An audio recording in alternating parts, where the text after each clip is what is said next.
I knew it was Claire the moment I saw her name on my phone screen. My daughter hadn't called in 8 months, not since I told her I couldn't give her another loan. But there she was, calling at 9 a.m. on a Tuesday, and I felt that familiar knot forming in my stomach. "Mom, hi." Her voice was bright, too bright. "I was just thinking about you. How are you feeling?" I set down my tea and looked out the kitchen window at the Vancouver rain. "I'm fine, Claire. What do you need?" There was a pause, and I could almost hear her recalibrating. "I don't need anything. I just wanted to check in. It's been too long." 8 months was too long. But I'd learned not to say things like that to Claire. Every conversation became a negotiation, every observation a guilt trip she'd throw back at me. "I appreciate that," I said, keeping my voice neutral. "So, I heard from Aunt Margaret that your settlement came through, from the accident. That must be such a relief." And there it was, the real reason for the call. 3 months ago, I'd been rear-ended at a stoplight in Richmond. Whiplash, a concussion, months of physiotherapy. The insurance settlement had finally cleared last week, $93,000. I'd told exactly 2 people, my lawyer and my sister Margaret. I should have known Margaret couldn't keep anything to herself. "It did," I said carefully. "That's wonderful, Mom. You deserve it after everything you went through." Another pause. "Listen, I know this is awkward timing, but Marcus and I are in a bit of a situation. His business partner pulled out of their restaurant venture, and we're short $40,000 for the lease deposit. If we don't come up with it by Friday, we lose the location." Marcus, her boyfriend of 2 years, the one who'd convinced her to quit her job at the dental office to pursue entrepreneurial opportunities.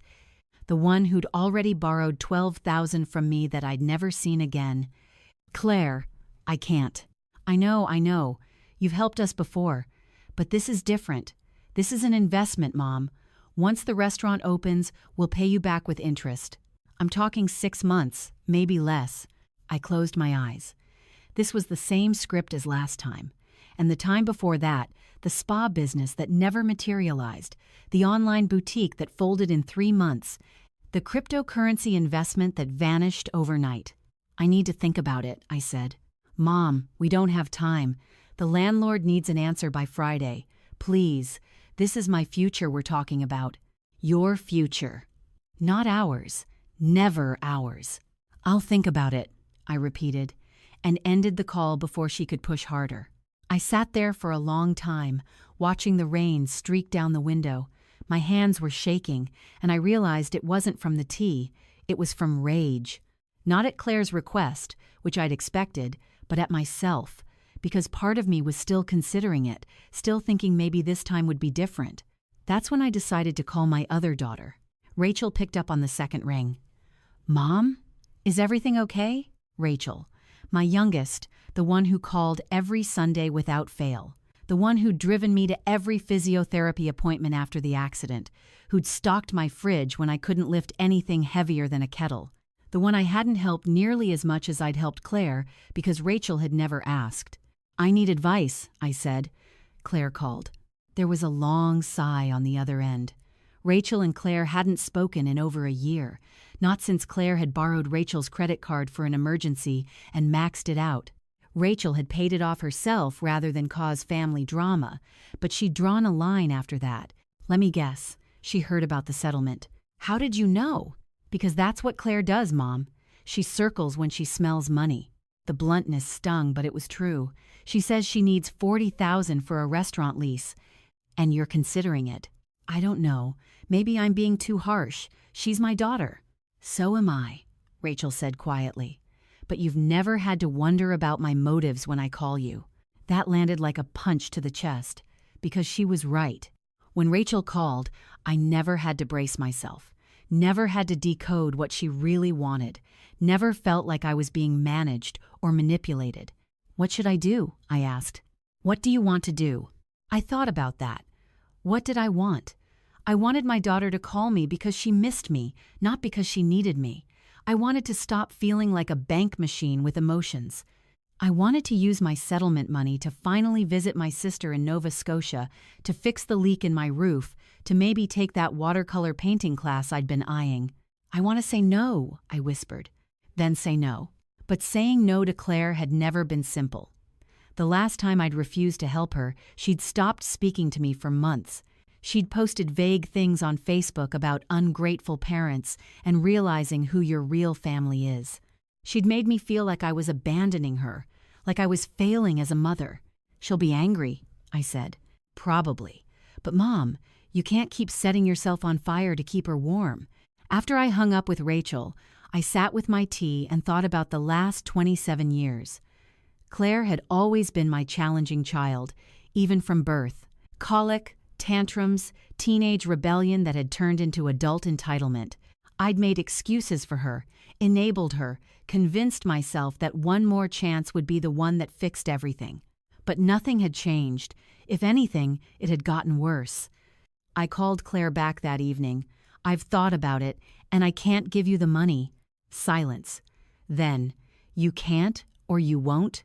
"Both." "Wow. Okay, so you get $93,000 and you can't spare $40,000 for your own daughter's future. That's really nice, Mom." "Claire, I've given you over $30,000 in the last 3 years. None of it has been paid back. Because I've had bad luck. You know how hard it's been for us. Marcus is trying to build something, and you're sabotaging us." "I'm not sabotaging anything. I'm making a choice about my own money." "Your money," she repeated, her voice dripping with contempt. "You know what? Fine. Don't help me, but don't expect me to be around when you need me." "Claire." She hung up. I sat there holding the phone, feeling that familiar guilt creep in. Maybe I should have helped her. Maybe this time really would have been different. Maybe I was being selfish. But then I thought about Rachel's words. You can't keep setting yourself on fire to keep her warm. The next day, I decided to check something. I'd given Claire access to my online banking months ago, when I'd been recovering from the accident and needed help paying bills. She was supposed to use it only for that, and I'd been meaning to change the password but hadn't gotten around to it. I logged in and checked my transaction history. My stomach dropped. There were withdrawals I didn't recognize, small ones mostly. $50 here, $75 there. They'd started about a month after I'd given her access and had continued right up until last week. I counted quickly. Over 8 months, she'd taken nearly $4,000. My hands were shaking so badly I could barely hold the mouse. I called the bank, verified the transactions, and felt my world tilt sideways. The withdrawals had all been made through online transfer to an account in Claire's name. She'd been stealing from me. Not borrowing, not asking, stealing. I sat at my kitchen table and cried for the first time since the accident. Not from pain or fear, but from the death of something. The death of the image I'd held of my daughter, the one I'd protected and defended and made excuses for. That daughter didn't exist. Maybe she never had. When I stopped crying, I called Rachel. "She's been taking money from my account," I said, my voice hollow. "For 8 months." Rachel was quiet for a long moment. "How much?" "Almost 4,000. Mom, you need to report this." "She's my daughter.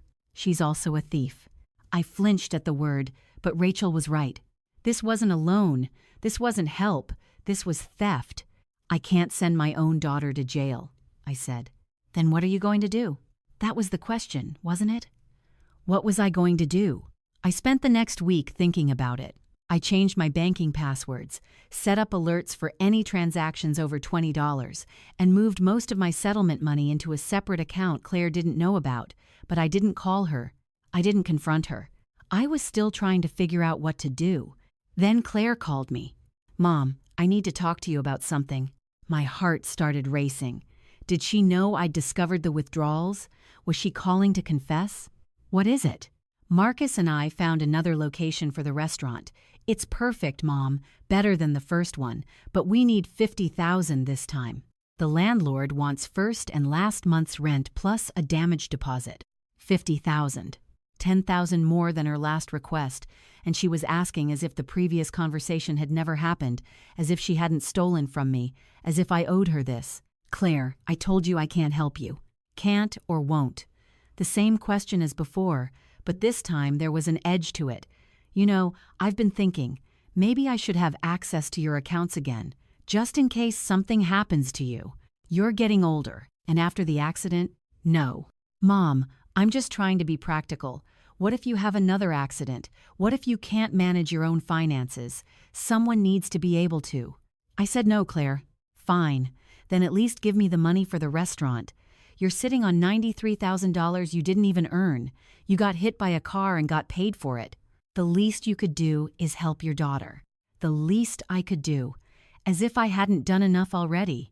As if the $30,000 in loans plus the $4,000 she'd stolen wasn't enough. As if I owed her my settlement because I'd had the audacity to get rear-ended at a stoplight. I know about the withdrawals, I said quietly. Silence. What withdrawals? The $4,000 you've been taking from my account over the last 8 months.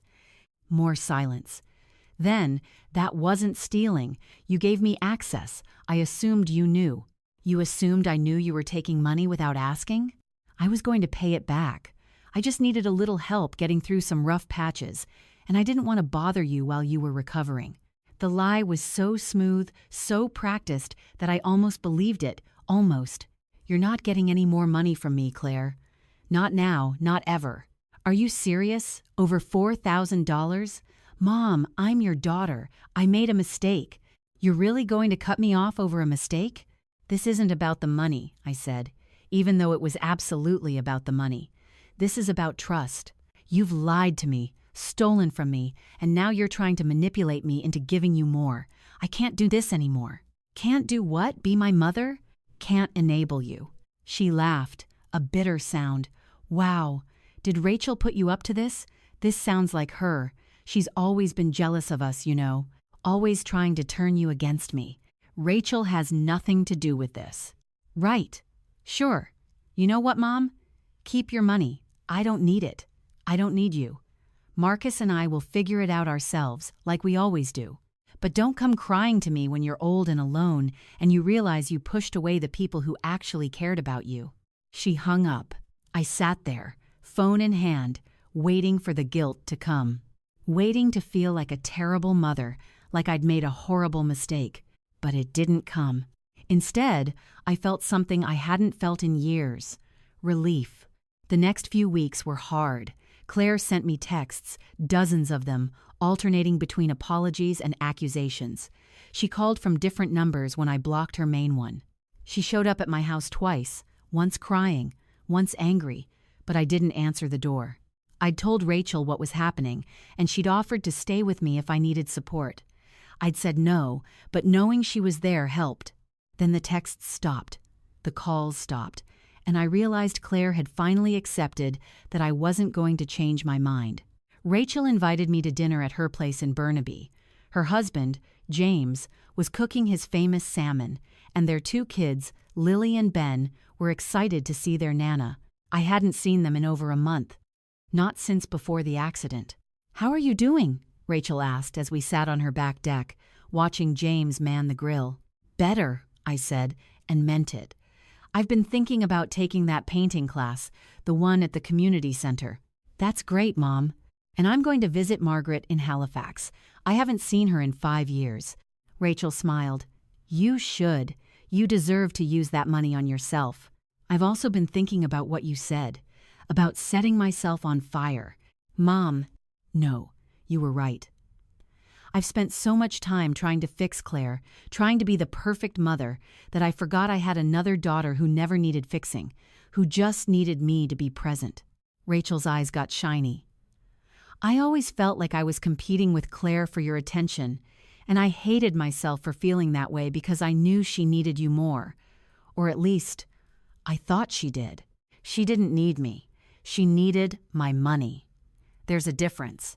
We sat in silence for a moment, watching Lily and Ben chase each other around the yard. They were 8 and 6, beautiful and chaotic, and full of joy.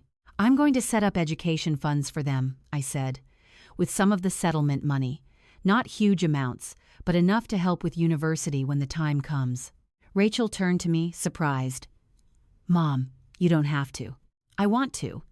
But there are conditions. The money goes directly into accounts they can't access until they're 18. No one else can touch it. Not you, Not James, and certainly not Claire.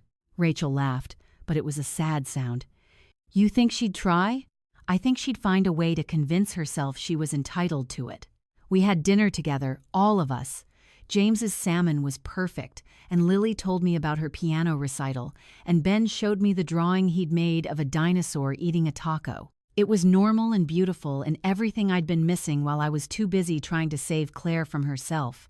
As I drove home that night, back to my quiet house in East Vancouver, I thought about everything I'd lost and everything I'd gained. I'd lost a daughter, or at least the version of her I'd been holding on to. The one who would eventually grow up, eventually appreciate me, eventually pay me back. But I'd gained something too. I'd gained my self-respect. I'd gained a better relationship with Rachel. I'd gained the freedom to use my own money on my own life without guilt or manipulation. And I'd gained a lesson I should have learned a long time ago. Love doesn't mean letting people hurt you. Love doesn't mean sacrificing yourself until there's nothing left. Love doesn't mean enabling destructive behavior because you're afraid of conflict or abandonment. Real love requires boundaries. Real love requires honesty. Real love requires recognizing when helping someone is actually hurting them and having the courage to step back. Claire texted me a month later. It was brief. The restaurant fell through. Marcus and I broke up. I'm moving to Toronto to start over. I hope you're happy. I read it 3 times, waiting to feel something. Guilt, sadness, regret. But all I felt was tired. I didn't respond. 6 months after that, I was in my watercolor painting class, working on a landscape of the mountains. I wasn't very good yet, but I was learning. The teacher, a kind woman named Susan, had been encouraging, and I'd made friends with 2 other women my age. My phone rang. It was Rachel. Mom, you need to sit down. My heart jumped. What's wrong? Nothing's wrong. Something's right. Claire called me. I set down my paintbrush. What did she want? She wanted my address. She said she has something to send you, but she doesn't want to call you directly because she knows you don't want to hear from her. Did she say what it is? No. But Mom, she sounded different. Sad but different, like she'd grown up a little. 2 weeks later, a package arrived. Inside was a check for $4,000 and a letter. I sat on my couch and read it. Mom, I know this doesn't fix anything. I know $4,000 doesn't make up for the $30,000 you gave me over the years, or the trust I broke, or the way I treated you. But it's a start. I've been in therapy for the last 4 months. After Marcus and I broke up, I had a breakdown. I moved in with a friend in Toronto and started seeing a counselor. She's been helping me understand a lot of things about myself that I didn't want to see. I've been using you for years. And I convinced myself it was okay because you're my mother and mothers are supposed to help their children, but that's not what I was asking for. I was asking you to fund my delusions, to enable my bad decisions, to let me avoid growing up. And when you finally said no, I couldn't handle it. Because if you weren't funding my life, I had to face the fact that I was failing on my own. I got a job here. It's not glamorous. I'm managing a coffee shop in Queen West, but it's mine. I earned it, and for the first time in my life, I'm not waiting for someone else to rescue me. This check is from my first 4 months of paychecks. I saved every extra dollar I could. It's not much, but it's honest money. Money I earned by actually working instead of manipulating people who love me. I don't expect you to forgive me. I don't even expect you to respond to this, but I wanted you to know that you were right to cut me off. It was the kindest thing you could have done, even though it didn't feel kind at the time. I'm learning to be better. I hope I get the chance to show you someday. Claire. I sat there for a long time, holding the letter and the check. Part of me wanted to call her immediately, to tell her I was proud of her, to rebuild what we'd lost. But another part, the wiser part, knew that this wasn't about me. This was about Claire figuring out who she was without me as a safety net. And if I jumped back in too soon, if I forgave too quickly, I'd undo all the progress she'd made. So instead, I wrote her a letter. Claire, thank you for the check. I'm proud of you for earning it honestly. I'm depositing it into a savings account in your name. When you've saved another $4,000 on your own, I'll match it. And we can keep going from there, if you want, but only if the money comes from you, from your work, from your choices. I'm proud of you for getting help. Therapy is hard, and facing yourself is harder. Keep going. I'm not ready to talk yet, but I'm not closing the door either. When you're ready, when you've built a life you're proud of, call me. Not because you need something, just because you want to hear my voice. I love you. I always have, but I love myself too, and I love Rachel, and I love my grandchildren, and I can't sacrifice them or myself to save you anymore. You have to save yourself. Mom, I mailed it the next day.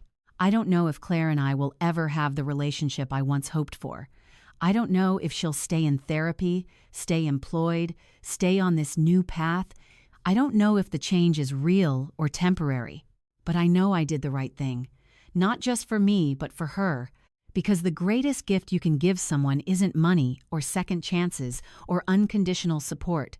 It's the space to grow up, to fail, to face consequences, and to discover who they are when no one is there to catch them. Rachel and I are closer now than we've ever been. I see Lily and Ben every week.